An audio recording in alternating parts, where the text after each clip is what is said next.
दोस्तों मेरे सामने द वायर की नवंबर 2 2024 की एक रिपोर्ट है जिसकी हेडलाइन है कि Amit Shah and Ajit Doval in tussle over control of NTRO. NTRO यानी नेशनल टेक्निकल रिसर्च ऑर्गेनाइजेशन। इस पूरी खबर में बताया गया है कि किस तरह से एनटीआरओ पर अपनी धाक जमाने के लिए, एनटीआरओ को अपने अधीन करने के लिए प्रधानमंत्री मोदी के दो सितारों के बीच में जंग छिड़ी हुई है। यानी गृह मंत्री अमित शाह चाहते हैं कि ये एनटीआरओ उनके अधीन हो, तो अजीत डोभाल चाहते हैं कि एनटीआरओ उनके अधीन हो। इस कहानी में बताया गया कि जो उस मौजूदा जो चीफ हैं केरल कैडर के इंडियन पुलिस ऑफिसर सर्विसेज के अरुण सिन्हा, वो रिटायर हो गए थे 31 अक्टूबर को। फिर उन्हें 31 दिसंबर तक एक्सटेंशन दिया गया। उसके बाद नेशनल सिक्योरिटी काउंसिल, जिसके हेड अजीत डोभाल है, उन्होंने पीएमओ को जो है, नहीं उससे पहले अमित शाह ने कि जो गृह मंत्रालय, उन्होंने एक पीएमओ को नाम भेजा कि जो एनटीआरओ के अगले चीफ हो जाते हैं। उनका नाम था अनीश दयाल सिंह, जो सीआरपीएफ से थे, लेकिन पीएमओ ने वो फाइल रिटर्न कर दी। उसके बाद नेशनल सिक्योरिटी एडवाइज़र वो एक नाम भेजते हैं। वो नाम ऐसा था उस ऑफिसर का जो फोर्स गृह मंत्रालय के अंडर आती है, तो गृह मंत्रालय ने उस ऑफिसर को रिलीज़ करने से इनकार कर दिया। दरअसल कहानी ये नहीं है, कहानी कुछ और है। फिर उसके बाद मेरे सामने एक रिपोर्ट आती है पिछले ही साल की दैनिक भास्कर की, जिसमें लिखा है कि किस तरह से आतंकियों की नई चाल, गुरिल्ला युद्ध की ट्रेनिंग ले रहे हैं, हथियार बदले हैं, लोकल की भर्ती से बच रहे हैं। ये दैनिक भास्कर की रिपोर्ट थी 2024 की। इसमें भी लिखा है कि खुफिया इनपुट बताते हैं कि जम्मू कश्मीर में विदेशी आतंकियों की मौजूदगी है, और इसमें सारा लिखा है कि पाकिस्तान से कैसे तैयार किए जाते हैं, पाकिस्तान में क्या है, ये सब चीज़ें। अब जब मैं इन दोनों चीज़ों को जोड़ता हूँ तो उसके बाद मुझे फिर ये अखबार की ये वाली हेडलाइन दिखाई देती है। ये हेडलाइन वो हैं जो सवाल लोगों ने सरकार से पूछे हैं। अब वो सवाल क्या है, आप इन हेडलाइन में खूब पढ़ सकते हैं। और इस हेडलाइन का एक तो बहुत ही वो है कि क्या टैक्स देने वालों की ज़िंदगी नहीं है। यानी मोटा मोटा तौर पे देखा जाए तो क्रक्स ये है कि अजीत डोभाल और गृह मंत्री अमित शाह नाम के दो पार्टों के बीच में पिस कौन रही है, जनता। वो कैसे? अगर इन तीनों खबरों को आप जोड़ के देखिए, इनके सीधे तार जुड़ते हैं पहलगाम में हुए हादसे के साथ। वहां क्या कहा गया? Security lapses. सर्वदलीय बैठक में भी सरकार ने माना कि चूक हुई है, और चूक भी वैसी चूक नहीं हुई, बड़ी अजीबोगरीब चूक हुई है। अब क्योंकि उस बैठक में प्रधानमंत्री नहीं थे, जाहिर सी बात है, प्रधानमंत्री का मैंने परसों सुबह ही कह दिया था कि प्रधानमंत्री तो शायद इस मीटिंग में नहीं होंगे। तो इस मीटिंग में जो जवाब जो मंत्री मौजूद थे उन्होंने दिया, वो बड़ा अजीबोगरीब था। उनका कहना है कि सुरक्षा एजेंसियों को, सुरक्षा बलों को वहाँ मालूम ही नहीं था कि जिस इलाके में ये घटना हुई, पहलगाम के बैंसार इलाके में, वहाँ टूरिस्ट जा रहे हैं, ये लोकल एडमिनिस्ट्रेशन को पता ही नहीं था। आपके गले से उतरता है ये बात? कोई 1, 2, 3 टूरिस्ट वहाँ गए थे, हज़ारों टूरिस्ट जा रहे थे। उस वक्त भी घटना के टाइम कहा जा रहा है कि कम से कम 1000 से 1500 लोग थे, और ये पहले दिन नहीं गए थे, कई दिनों से जा रहे थे। इस सर्वदलीय बैठक में सुप्रिया सुले ने तो यहाँ तक कहा कि भाई मुंबई बैठे जो ट्रैवल एजेंट है उन्हें तक मालूम था कि वहाँ घुमाने ले जा रहे हैं, उनका जो आइटनरी बनती है, पूरा प्रोग्राम बनता है, उसमें शामिल होता है, और सुरक्षा बलों को नहीं मालूम था। ये किसकी गलती है?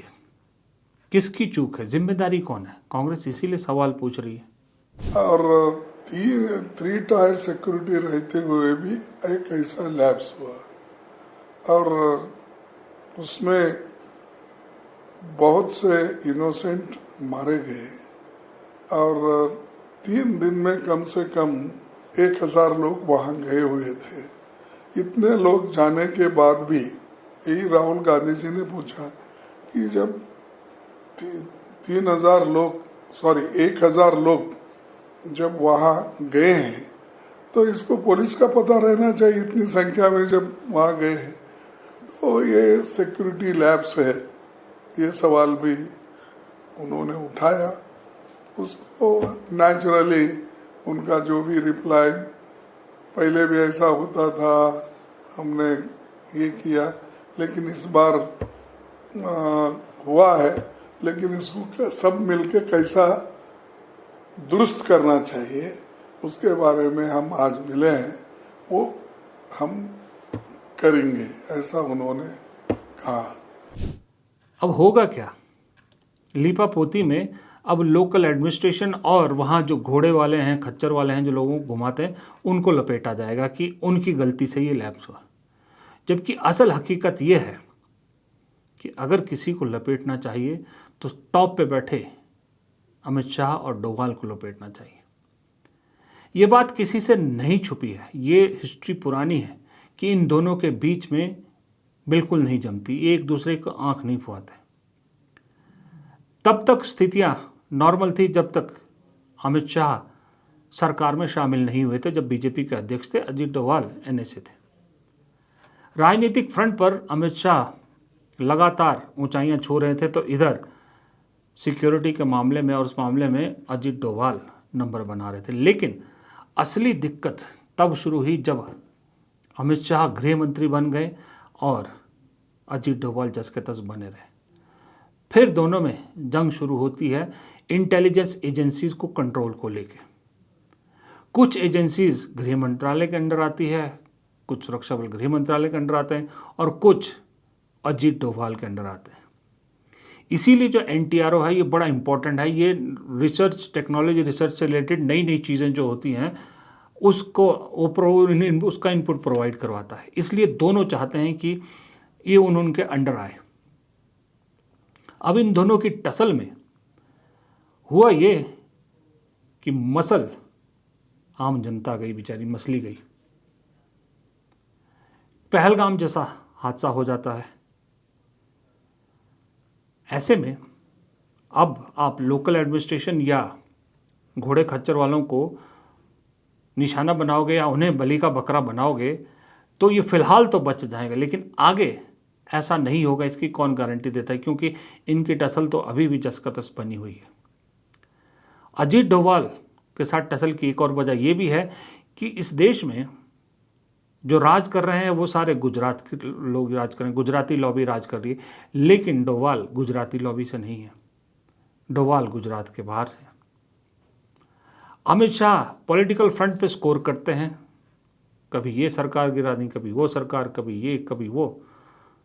अजीत डोभाल का पॉलिटिकल उसमें कुछ नहीं है। लेकिन जब दिल्ली में अमेरिका के राष्ट्रपति आते हैं और दिल्ली में दंगे होते हैं तो उस वक्त सड़क पे स्थिति संभालने कौन दिखता है? अजीत डोभाल। तो ऐसे में अमित शाह की बाकी मेहनत पर पानी फिर जाता है। अब अमित शाह भी चाहते हैं कि कब तक ये ऑपरेशन लोटस का ब्रांड लेके वो चलेंगे। उनको तो मालूम है कि उन्हें मोदी जी का उत्तराधिकारी बनना है, और अगर मोदी जी का उत्तराधिकारी बनना है तो अमित शाह को हर वो चीज़ अपने कंट्रोल में चाहिए जो ज़रूरी है। अमित शाह के बारे में मशहूर है कि उन्हें बिल्कुल भी पसंद नहीं है कि कोई चीज़ उनके कंट्रोल से बाहर रहे। वो सरकार से रिलेटेड हर चीज़ कंट्रोल में चाहते हैं। इसलिए आपने देखा होगा कि अमित शाह इतने ताकतवर मंत्री हैं, नेता हैं। अब जब तक अजीत डोभाल है तब तक इस सुरक्षा से रिलेटेड मामला उनके हाथ में पूरी तरह से नहीं आएगा। और बदकिस्मती शाह की ये कि वो गृह मंत्री है। अब जब दिल्ली की सड़कों में अजीत डोभाल को उतरना पड़ेगा तो फजीयत तो गृह मंत्री की होगी ना।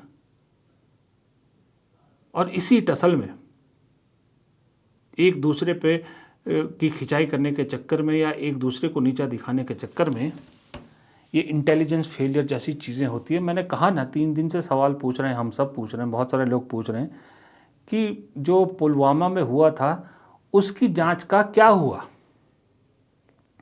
उसकी जांच कहाँ पहुंची, क्या निकला, ये तक किसी को नहीं पता है। आइडियली जैसी पहलगाम होता है, गृह मंत्री वहाँ पहुँचे, तुरंत पहुँचे, सारा जायज़ा लिया। आते ही उन्हें इस राष्ट्र को ब्रीफ करना चाहिए था, उन्हें प्रेस कॉन्फ्रेंस करनी चाहिए थी कि ये हुआ है, यहाँ लैप्स हुआ है, ये है और ये किया जा रहा है सरकार की तरफ से। वो उन्होंने नहीं किया।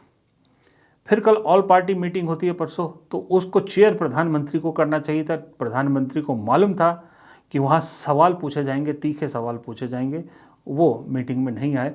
तो फिर आइडियली अमित शाह को उस मीटिंग में ब्रीफ करना चाहिए था लोगों को, क्योंकि वो ग्राउंड रिपोर्ट लेके आए हैं, वो देख के आए हैं स्थिति। वहाँ राजनाथ सिंह कर रहे थे।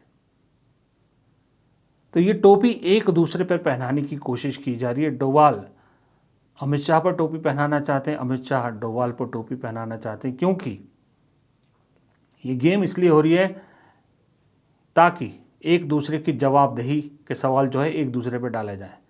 अमित शाह चाहते हैं कि जवाबदेही डोवाल की हो, डोवाल चाहते हैं अमित शाह की जवाबदेही हो, क्योंकि गृह मंत्री वो हैं। इस देश की मेरे ख्याल से 99% जनता को नहीं मालूम कि कौन सी एजेंसी किसके अंडर आती है, किसका क्या रोल है। आइडियली तो एक दूसरे का सपोर्ट सिस्टम होने चाहिए, इन दोनों को एक साथ मिलकर काम करना चाहिए, क्योंकि ऐसे डिपार्टमेंट है दोनों के पास, लेकिन दोनों अलग अलग धुरी बने हुए हैं और बीच में है मोदी जी, और इसीलिए जनता ये सवाल पूछ रही है। अब इन्हीं के आपसी कोऑर्डिनेशन का एक और एग्जाम्पल है, ये देखिए। एनआईए ने की प्रज्ञा ठाकुर को फांसी देने की मांग, 8 मई को आएगा फैसला। सोच सकते हैं, एनआईए प्रज्ञा ठाकुर को फांसी की मांग करी। प्रज्ञा ठाकुर जो कुछ समय पहले तक संसद में थी, बीजेपी ने जिसे सांसद बनाया था, तो क्या प्रधानमंत्री ने एक आतंकी को सांसद बनाया था, संसद तक पहुंचाया था? तब तो बड़ा विक्टिम कार्ड खेला गया था कि नहीं, इन्हें निशाना बनाया गया क्योंकि साध्वी है, इसलिए जो है वो इन पर निशाना साधा गया। जो भगवा आतंक का एक टर्म इजाद की थी दिग्विजय सिंह ने, उसका निशाना बनाया गया। अब खुद की एनआईए अगर उनके लिए सज़ा की मांग कर रही है, तो ये आपकी सरकार की कामयाबी नहीं है, आपकी सरकार की फजीयत है कि क्या सोच के आप काम करते हो। बिना कुछ सोचे समझे हर चीज़ कर दी जाती है, बिना कुछ सोचे समझे किसी को भी कोई भी पोजीशन दे दी जाती है, बिना सोचे समझे कोई भी फैसला ले लिया जाता है। मैं इसलिए कह रहा हूं कि डिमोनेटाइजेशन मुझे अभी भी याद है।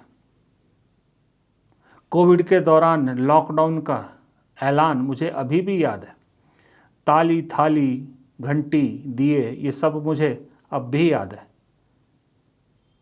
बाद में मुझे लगता है खुद ये लोग भी हंसते हैं जो ये सब फैसले करवाते हैं, बिना सोचे समझे फैसले। डिमोनेटाइजेशन ने आतंकवाद की कमर तोड़ दी। ये कमर टूटी है। कमर टूटी है या मेरी तरह से मोटी हुई है, ये फैसला आप कर लीजिए। लेकिन सवाल अभी भी यही है कि चक्की के 2 पार्ट बने, डोवाल और अमित शाह के बीच में ईगो की लड़ाई में, महत्वाकांक्षा की लड़ाई में इस देश की जनता को पीसने का हक प्रधानमंत्री, गृह मंत्री और एनएसए को किसने दिया? नमस्कार।